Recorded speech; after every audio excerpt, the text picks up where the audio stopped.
오늘 본문은 바울 일행이 아시아에서 유럽으로 가는 첫 전도 여행을 보고 있습니다. 11절에는 그들이 어떻게 유럽으로 가는 과정을 잘 보여주고 있습니다.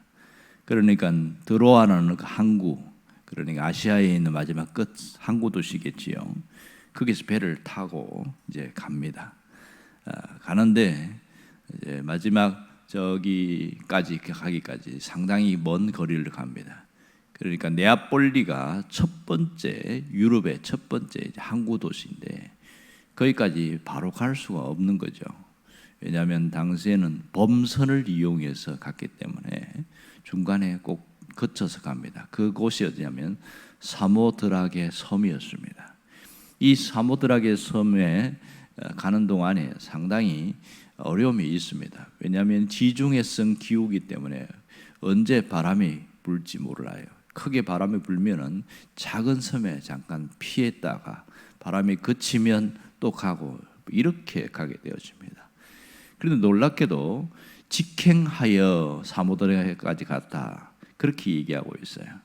이것은 뭐 직행 버스처럼 바로 간다 그런 뜻이 아니라 그때는 크게 바람이 불지 않아서 다른 섬을 피해서 있다가 가지 않고 순풍이 불어서 그대로 가게 되었다 이런 뜻입니다.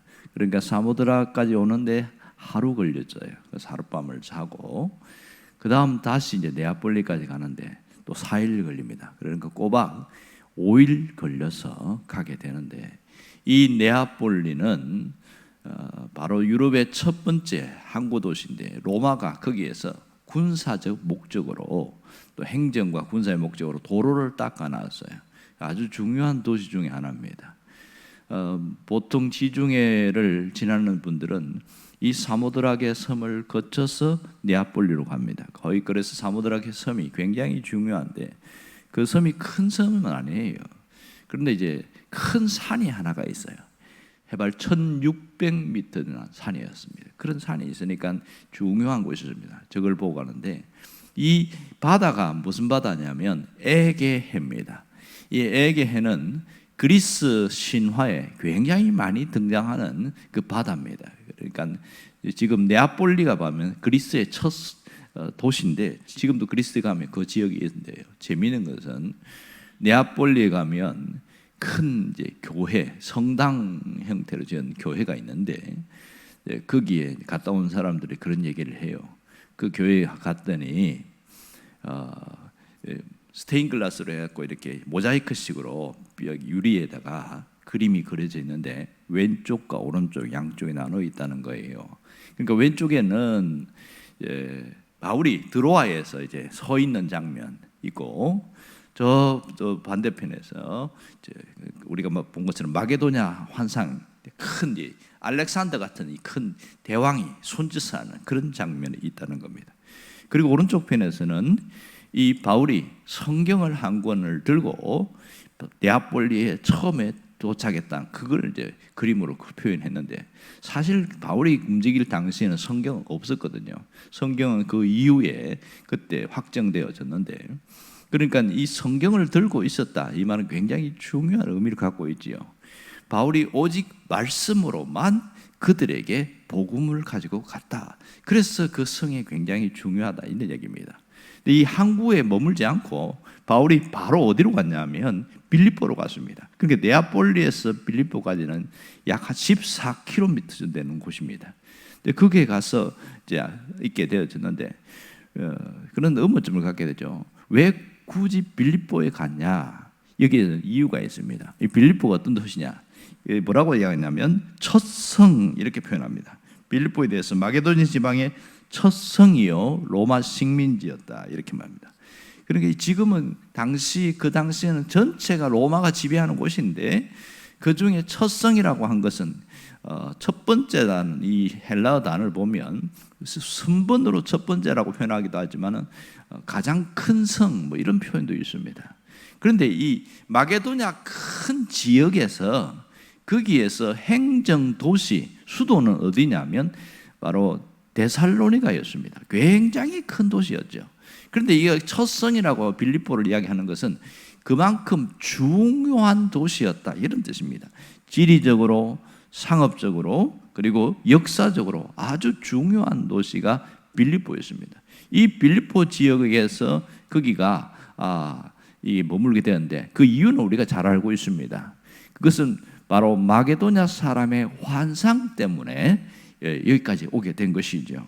놀라운 것은 우리가 지난번에 한번 살펴봤지만, 바울이 이 드로아에서 그 환상을 보고 이것이 하나님의 뜻이고 하나님의 명령이라고 받아들인 것은 굉장한 일입니다. 왜냐하면 초이성적인 그 환상을 이성을 통해서 인정을 하게 되어지고, 비로소 확정되어진 것을 몸소 실행했다는 점에서 대단한 의미를 지니고 있는 것이죠. 어떤 분은 이렇게 표현해요. 이 마게도냐까지 온 것에 대해서 이런 비유를 하더라고요. 결혼에 대해서 비유하는데, 사람이 결혼할 때 보면 요즘은 뭐 사회자가 직접 다 진행하는 경우가 많지만, 옛날에는 주례자가 있었잖아요. 주례를 할 때 서약을 합니다. 서약할 때 반드시 배우자에 대한 사랑에 대한 확인을 하고 그것을 실천할 것을 서약을 해요. 그래서 뭐라고 표현하는가 보니까, 그 서약한 대로 살아간 사람이 얼마나 있느냐, 그대로 살아간 사람이 있으면 이혼을 거의 안 할 것이다, 뭐 그런 얘기를 하는 겁니다. 일리가 있는 얘기죠. 서약한 대로 살아가는 것 쉬운 일 아닙니다. 그것을 지키는 것을 신앙적인 의미로 갖고 오면 그게 뭐냐? 그게 믿음이다, 이렇게 표현하더라고요. 정말 맞는 얘기죠. 바울이 환상을 봤다고 해서 그대로 지킬 필요도 없을 수도 있는 거예요. 굳이 뭐 하나님 뜻이긴 하지만 현실적으로는 너무 어렵다, 이래서 그만둘 수도 있는데, 끝까지 마게도냐까지 온 것은 대단한 일이다. 이것이 진정한 말씀을 들고 실행한 사람, 이것이 바울은 진정한 믿음의 사람이었다, 이렇게 표현하는 거예요. 정말 맞는 표현이었습니다. 오늘 여기서 우리가 바울의 이 모습을 통해서 빌립보까지 온 이것은 그가 진정한 말씀을 실행한 믿음의 사람임을 잘 보여주고 있는 것이죠. 그러므로 믿음이 뭐냐? 믿음은 마음에 결심한 것, 내가 그것을 믿겠다고 인정한 것, 그냥 또 입으로 선포한 것으로 끝난 것이 아니다, 이렇게 얘기해요. 여기서 바울을 통해서 알 수 있는 것은, 믿음은 그가 마음으로 결심하고 또 내가 이렇게 하겠다고 인정하고 선포한 것을 실행에 옮기는 것, 이것이 진정한 믿음이다, 이런 얘기를 하고 있는 거예요. 상당한 의미가 있지요. 여러분, 정말 바울을 위대한 신앙으로 보는 이유가 뭡니까? 하나님의 뜻인 줄 알고 이것이 하나님의 명령인 줄 알고 그대로 실행했기 때문에 그가 위대한 신앙입니다, 그렇게 표현하는 겁니다. 우리는 이제 예수를 믿겠습니다, 이렇게 고백하면 이 사람은 천국 갈 거다, 이렇게 받아들이는 거예요. 우리의 수준에서 그게 전부거든요. 그러나 진짜 믿는지 안 믿는지는 가만히 보면 분명히 믿겠다고 했는데 영신앙과 정반대의 모습을 나타내는 경우가 많습니다. 교회에 오다가 말다가 그래도 또 뭐 신앙생활을 하는 건지 아닌지, 저 속에 예수님이 있는지 잘 모르겠다, 그런 느낌이 드는 사람이 굉장히 많아요. 그러니 상당히 그 사람의 구원에 대한 문제가 상당히 고민이 될 때가 많았습니다. 한동안 제가 한 사람도 교회 나오는 사람을 지옥 가는 사람을 없게 해야 되겠다, 그런 결심을 가지고 기도하면서 주일날 영접 기도를 몇 번씩 한 적이 있어요. 그러니까 교회 오래 다니는 사람은 목사님 뭐 또 왜 영접 기도 하시나, 이런 생각할 수 있는데요, 그만큼 제 마음에는 간절함이 있었던 거죠. 교회 나오는 사람이 지옥 가면 안 된다는 그 마음 때문에 굉장히 선포를 했는데, 그렇게 해서 처음 나온 사람들이 내가 믿겠습니다라고 고백을 했어요. 그런데 그게 진짜 고백인지는 사실 뒤에 보니까 사실 나타나더라고요. 그렇게 해도 교회를 안 나오는 사람도 있고, 또 신앙생활을 뜨뜻미지근하게 하는 사람도 있고, 여러 가지 차이가 나더라고요. 그 다음부터 제가 전략을 바꿨습니다. 믿음은 고백에서 끝나는 것이 아니고 직접 자기의 삶으로, 행동으로 옮길 때 진짜 믿음이 증명되는 것이다. 그런 이후부터는 별로 안 합니다. 그러니까 구원받는 것은 누구나 구원받을 수 있는 굉장히 쉬운 일이긴 하지만, 구원받았다는 것을 확정하는 것은 사실은 쉬운 일이 아님을 제가 알게 됐습니다. 사실 내가 믿겠다고 했지만 이것이, 고백이 내가 직접 믿는 것이 증명이 돼야 진짜 믿는 것이니까, 그래서 안타까운 일들이 굉장히 많았습니다. 이 구원에 대한 문제는 너무너무 중요하기 때문에 강조합니다만은 진짜 구원받았는지 안 받았는지는 제가 때로는 확정할 때가 없을 때가 너무나 많았습니다. 그 다음부터는 제가 전략을 바꾸어서 구원에 대한 고백이 있지만 이 고백이 진짜가 되려면 실천이 있어야 그것이 진짜 당신의 구원받은 확정이다, 이렇게 표현을 바꾸어 가기도 하고 있습니다. 그만큼 우리가 믿음으로 산다는 것은 내가 결심한 것으로 끝나는 것이 아니라 그대로 행동으로 옮겨질 때에 믿음으로 산다. 바울을 통해서 오늘 그걸 보여주고 있는 것이지요. 어떤 분은 설교를 들을 때 가슴이 찡했다 그러고 마음이 뜨거웠다 그렇게 얘기하는 분들이 있어요. 굉장히 좋은 일이죠. 은혜 받았다는 얘기니까. 그런데 그것이 그 사람의 믿음으로, 그 사람의 삶으로 옮겨지지 않고 거기서 끝나버린다면 그것은 진정한 믿음이 될 수가 없다는 것을 알 수 있습니다. 하나를 깨달아도 그것을 그대로 삶으로 갖고 가려고 하는 몸부림이 있는 그 자체가 믿음이거든요. 결과는 그거는 열매는 클 수도 있고 작을 수도 있어요. 하지만 그러한 몸부림이 없는 사람은 믿음이라고 표현하지는 않습니다. 그만큼 우리는 이 바울의 모습을 통해서 믿음은 행동으로 옮기는 것에 있구나, 이걸 깨닫게 되는 것이죠. 놀라운 것은 그 진정한 믿음의 사람이었던 바울을 통하여 가는 곳마다 교회가 세워졌습니다.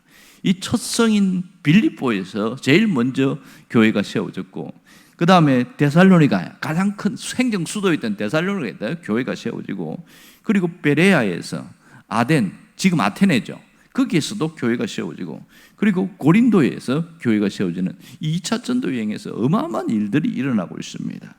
그러니까 세상을 보면 초라한 4명의 사람들이 움직였는데 그들이 가는 곳마다 교회가 세워진 것은 어마어마한 일인 것을 알 수 있는 것이죠.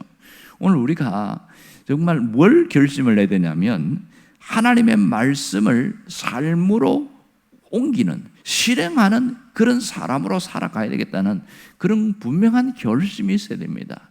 여러분, 많은 것을 듣고 많은 깨달음이 있는 것이 중요한 것이 아니라는 것을 다시 한번 언급합니다. 중요한 것은 하나를 깨달아도 이 말씀대로 내가 갖고 가려고 하는, 삶으로 가서 내가 해보려고 하는 그 몸부림, 그 움직임이 대단히 중요합니다. 그 자체가 진짜 믿음이다, 이렇게 표현된 것이죠. 놀라운 것은 우리가 작은 몸짓이지만 행동으로 옮길 때마다 달라져요. 뭐가 달라질까요?